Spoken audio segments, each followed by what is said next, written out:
दिल्ली विधानसभा चुनाव की तिथियां जैसे जैसे नजदीक आ रही हैं, आरोप प्रत्यारोप की राजनीति तेज हो गई है। जहां आतिशी भारतीय जनता पार्टी पर गंभीर आरोप लगा रही हैं, वहीं Bharatiya Janata party press conference करके उन आरोप पर प्रत्यारोप कर रही है। देखना होगा कि इस आरोप प्रत्यारोप की राजनीति में दिल्ली की जनता किसे दिल्ली की सत्ता की चाबी सौंपती है। पर जो दामोदार है, वो झुग्गियों में रहने वाले 15% जो दिल्ली के वोटर हैं, ये उन पर टिका है। और यही कारण है कि हर पार्टी, चाहे भारतीय जनता पार्टी हो, कांग्रेस हो या आम आदमी पार्टी हो, झुग्गी झोपड़ी में रहने वाले दिल्ली की जनता को अपने ओर आकर्षित करने के लिए हर कोशिश कर रही है।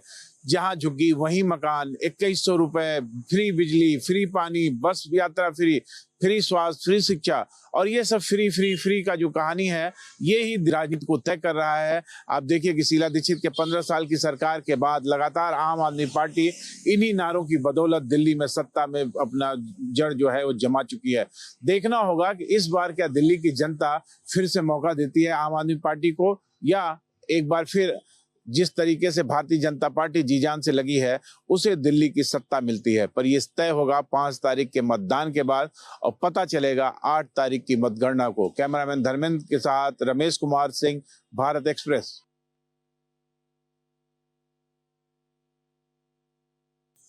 दिल्ली विधानसभा चुनाव को लेकर के बीजेपी ने अभी तक कुल 3 लिस्ट जारी की है। इन 3 लिस्ट में 59 उम्मीदवारों के नाम जो है वो सामने आए हैं। अब बचे 11 उम्मीदवार, यानी कि 11 सीटों के लिए उम्मीदवारों की घोषणा अभी बाकी है। ऐसे में सियासी गलियारों में ये चर्चा है कि पार्टी इस लिस्ट में, जो आने वाली लिस्ट है, उसमें को लेकर के चौंका सकती है। जो उसमें उम्मीदवारों के नाम है वो चौंका सकते हैं। माना जा रहा है कि पार्टी अपनी आने वाली लिस्ट में कई केंद्रीय मंत्री या पूर्व सांसदों को जो है वो टिकट दे सकती है।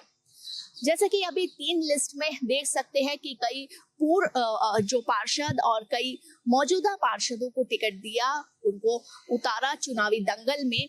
ऐसे में जो नई लिस्ट बीजेपी की आएगी, उसमें और क्या चौंकाने वाले नाम हो सकते हैं, ये देखना अभी बाकी है। भारत एक्सप्रेस के लिए कैमरामैन रमेश राय के साथ कोमल शर्मा।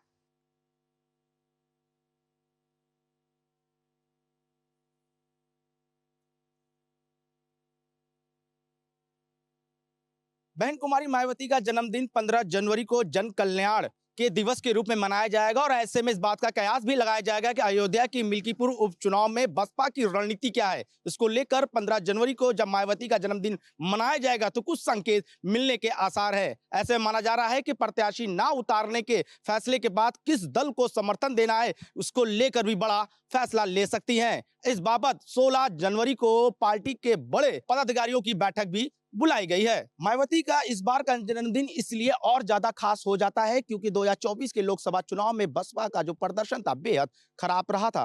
वास्तव में देखा जाए तो बसपा की स्थिति इस समय करो या मरो की स्थिति है। जन्मदिन के बहाने बसपा सुप्रीमो मायावती कुछ बड़ा संकेत दे सकती हैं। 2027 के विधानसभा चुनाव को रणनीति भी तय करेंगी, क्योंकि इसके लिए पदाधिकारियों की बैठक भी बुलाई है। वहीं दिल्ली के विधानसभा चुनाव में प्रत्याशी कैसे लड़ें, क्या करें, इसका भी संकेत बसपा सुप्रीमो मायावती दे सकती हैं। कुल मिलाकर देखा जाए तो अयोध्या की मिल्कीपुर सीट पर किसको समर्थन देना है, यह भी बेहद अहम हो जाएगा।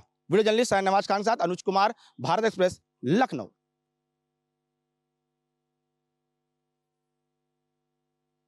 नेता प्रतिपक्ष तेजस्वी यादव बार बार मुख्यमंत्री नीतीश कुमार को यह कहकर घेर रहे हैं कि मुख्यमंत्री नीतीश कुमार अधिकारियों से घिरे हुए हैं और अपना निर्णय नहीं ले पा रहे हैं। इस बार तेजस्वी यादव ने सीधे तौर पे आरोप लगाया कि सरकार का कोई भी काम कराने के लिए अधिकारियों या आम जनता को डीके टैक्स देना पड़ता है। इसके बाद जेडीयू खुलकर सामने आ गई। मुख्य प्रवक्ता नीरज कुमार ने तेजस्वी यादव और आरजेडी पर हमला बोलते हुए साफ साफ कहा कि लालू राबड़ी शासनकाल में किस किस तरह के टैक्स देने पड़ते थे, इस बात से बिहार के लोग पूरी तरह वाकिफ है। नीतीश कुमार ने लालू राबड़ी शासनकाल और तेजस्वी यादव पर हमला बोलते हुए किस तरह के आरोप लगाए और किन किन बातों का हवाला दिया, जरा गौर से सुनिए। बुझो तो जाने, टीटी दबंगई टैक्स, एटी अपहरण टैक्स, आरटी रंगदारी tax, LT, MT, ST, RT, TT, taxi tax. कोई भी काम हो तो टैक्स। ये तो बिहार की जनता ज्ञानवान है, वह सब कुछ जानती है और इतिहास के पन्नों में इसको समझती भी है। नीरज कुमार के इस बयान के बाद सत्ता पक्ष और विपक्ष आमने सामने है और एक दूसरे पर टैक्स लेने का आरोप लगाकर तरह तरह से छींटाकशी कर रहा है। सहयोगी कैमरामैन राकेश के साथ भारत एक्सप्रेस के लिए पटना से आशुतोष कुमार। मध्य प्रदेश के धार्मिक शहरों में शराबबंदी लागू की जा सकती है। इसको लेकर आज मुख्यमंत्री मोहन यादव का बड़ा बयान सामने आया है, जिसमें उन्होंने कहा है कि सरकार धार्मिक शहरों में शराबबंदी को लेकर विचार कर रही है और बजट सत्र से पहले इस पर फैसला लिया जा सकता है। हमारी सरकार विचार कर रही है कि हमारे धार्मिक नगरों पर नीति में संशोधन करें और धार्मिक नगरों से शराब की बंदी की तरफ बढ़े। कई साधु संतों ने, कई लोगों ने सुझाव दिए। हमारी सरकार गंभीरता से विचार कर रही है। हम गंभीर हैं और बहुत जल्दी इस बारे में कोई निर्णय करेंगे। सीएम के बयान पर कांग्रेस और बीजेपी में प्रतिक्रिया आई है। बीजेपी के प्रदेश अध्यक्ष बीडी शर्मा ने इस फैसले का स्वागत किया है। साथ ही बीडी शर्मा ने कहा है कि उनकी ही शिवराज सरकार के दौरान नर्मदा के किनारे 1-1 किलोमीटर तक के शहरों में शराबबंदी पहले ही लागू की जा चुकी है और अब आगे बढ़कर मोहन यादव सभी धार्मिक शहरों में शराबबंदी की बात कह रहे हैं, यानी जो कहा उस पर काम भी कर रहे हैं। वहीं कांग्रेस का कहना है कि सिर्फ धार्मिक शहरों में ही शराबबंदी क्यों लागू की जा रही है, पूरे प्रदेश में शराबबंदी लागू होनी चाहिए ताकि माफिया राज खत्म किया जा सके। यानी शराबबंदी को लेकर अब एक बार फिर प्रदेश में सियासत शुरू हो चुकी है। देखना यह है कि धार्मिक शहरों में शराबबंदी जो लागू होगी उसमें कौन कौन से शहर ऐसे चिन्हित किए जाते हैं जिनको धार्मिक नगरी का दर्जा दिया जा सके। माना जा रहा है कि उज्जैन, ओंकारेश्वर, मैयर, चित्रकूट, ओरछा जैसे शहरों के साथ साथ कई अन्य शहर भी हैं जिनमें कि शराबबंदी हो सकती है। कैमरामैन मनीष के साथ भारत एक्सप्रेस के लिए भोपाल से अजय भटनागर।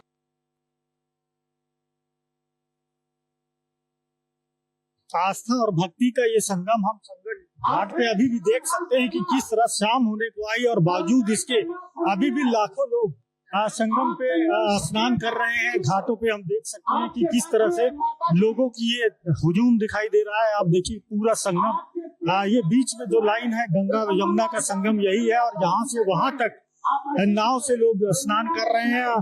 नाव में हम देख सकते हैं कि किस तरह लोग इधर से जा रहे हैं और उधर से आ रहे हैं।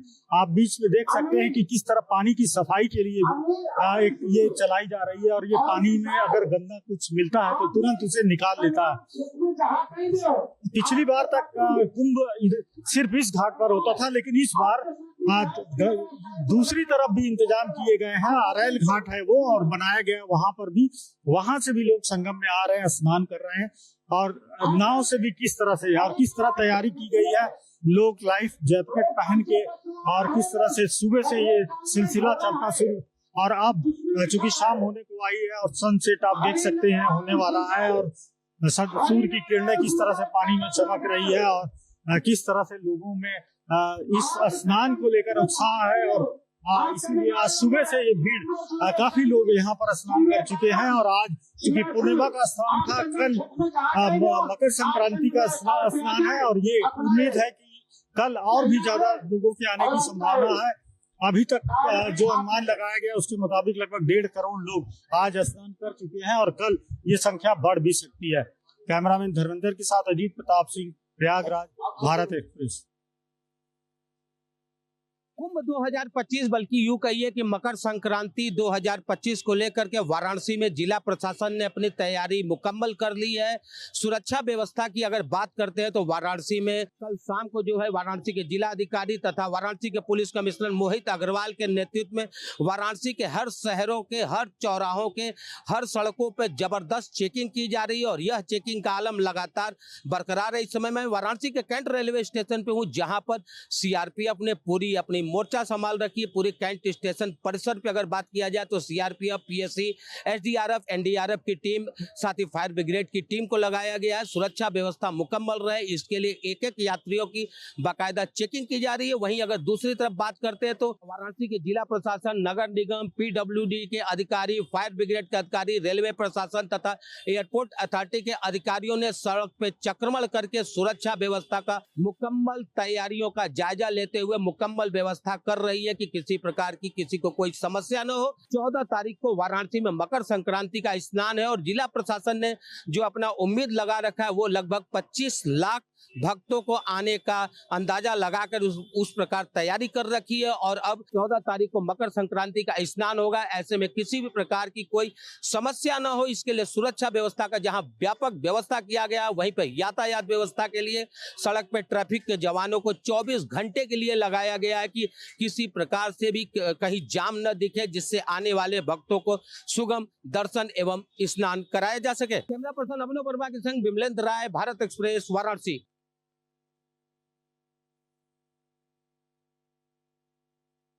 आम आदमी पार्टी के पूर्व पार्षद ताहिर हुसैन की ओर से दायर अंतरिम जमानत याचिका पर सुनवाई के दौरान दिल्ली पुलिस कोर्ट से पेश additional solicitor general Chetan Sharma ने अंतरिम जमानत का विरोध किया है।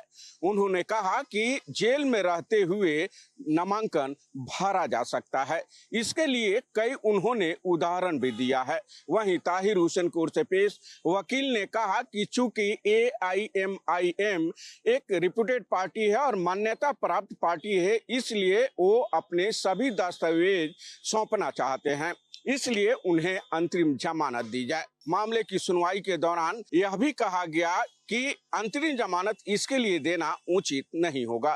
कोर्ट ने टिप्पणी की और कहा कि जेल में रहते हुए भी फॉर्म भरा जा सकता है। आपको बता दें कि ताहिर हुसैन ने चुनाव लड़ने के लिए अंतरिम जमानत की दिल्ली हाई कोर्ट से गुहार लगाई है। इससे पहले ताहिर हुसैन की ओर से दायर नियमित जमानत याचिका पर दिल्ली हाई कोर्ट पहले ही दिल्ली पुलिस को नोटिस जारी कर चुका है, जिस पर 15 जनवरी को सुनवाई होनी है। लेकिन अब अंतरिम जमानत याचिका पर कल यानी कि 14 जनवरी को कोर्ट तय करेगा कि ताहिर हुसैन को चुनाव लड़ने के लिए अंतरिम जमानत दी जाए या नहीं। भारत एक्सप्रेस के लिए कैमरा पर्सन दिलीप कुमार के साथ गोपाल कृष्ण।